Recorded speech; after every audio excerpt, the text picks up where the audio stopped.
The Battle Royale game mode isn't exactly new, but you can thank PlayerUnknown's Battlegrounds for its current mainstream spotlight. After Pubg sold tens of millions of copies on Steam during its early access period alone, there was bound to be a wave of games trying to capitalize on the genre's exploding popularity. As of now though, Fortnite Battle Royale is the frontrunner in challenging Pubg's dominance. And while many have dubbed Fortnite's rendition a Pubg clone, there's a lot that make these two drastically different. The first thing that'll jump out to you is the presentation. Pubg has a realistic military-inspired look, while Fortnite looks like a bright, colorful cartoon. Oddly enough, both games use Epic's Unreal Engine 4 despite the divergent graphical styles. These games are also born out of disparate foundations. At its core, Pubg shares much of the same DNA as its predecessors. Brendan PlayerUnknown Green himself helped create the original Battle Royale mods for Arma, eventually leading to H1Z1 King of the Kill, which was the premier Battle Royale game just before Pubg busted onto the scene. However, Pubg offers a more accessible, streamlined experience while retaining the military sim framework that taps into your tactical instincts. So how did Fortnite, of all games, become the one to go toe-to-toe with Pubg? Its initial vision was a mashup of Gears of War's Horde mode and Minecraft's construction mechanics, driven by a loot grind to hook players.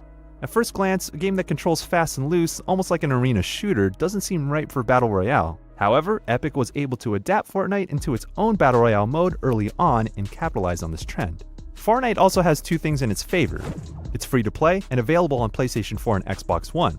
Now, Pubg recently hit the Xbox One in an early access phase, but it has a long way to go to match up to how smooth and stable Fortnite runs. Even on PC, you're likely to run higher frame rates and have a lower chance of experiencing game-breaking bugs. When it comes to the overall concept, Pubg's influence on Fortnite is clear. In both games, there's a 60-second warm-up, 100 players are crammed into an air vessel, and parachute down on an island for a bloody deathmatch.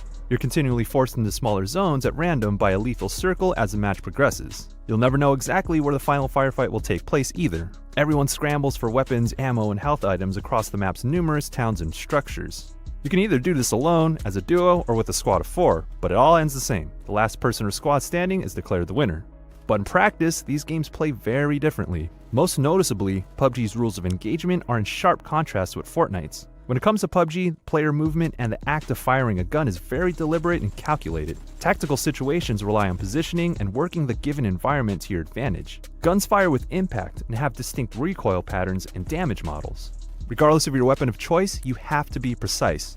Pubg is all about precision.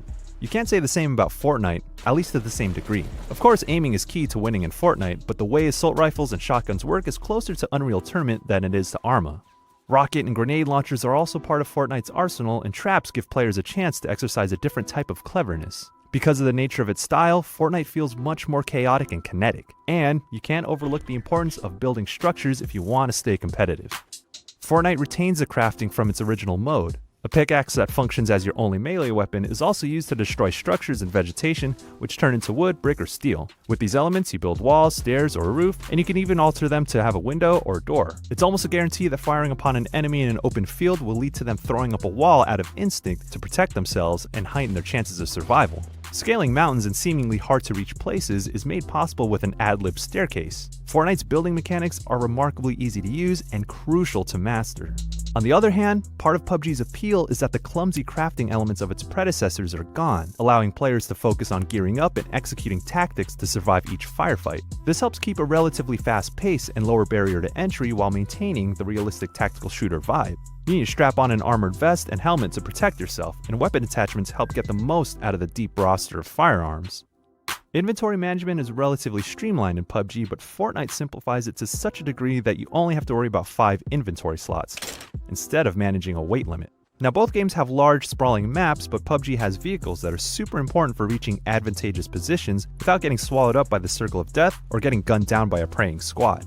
When it comes to close quarter encounters, playing Pubg as if it were Rainbow Six, by scouting enemy movement, peeking for sightlines, you'll improve your odds of survival.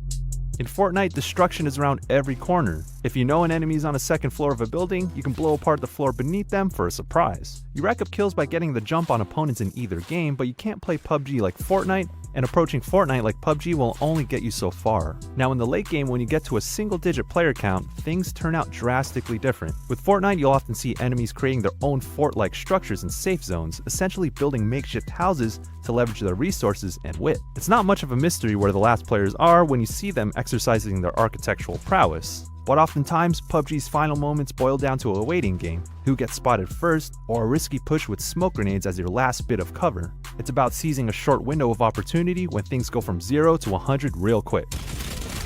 So, if you have to choose one over the other, keep in mind that Fortnite is best for those who want to engage in a form of base building within a chaotic shooter that doesn't rely so much on precision and realism, whereas PUBG has the look and feel of a tactical shooter to drive home the uneasy tension of Battle Royale.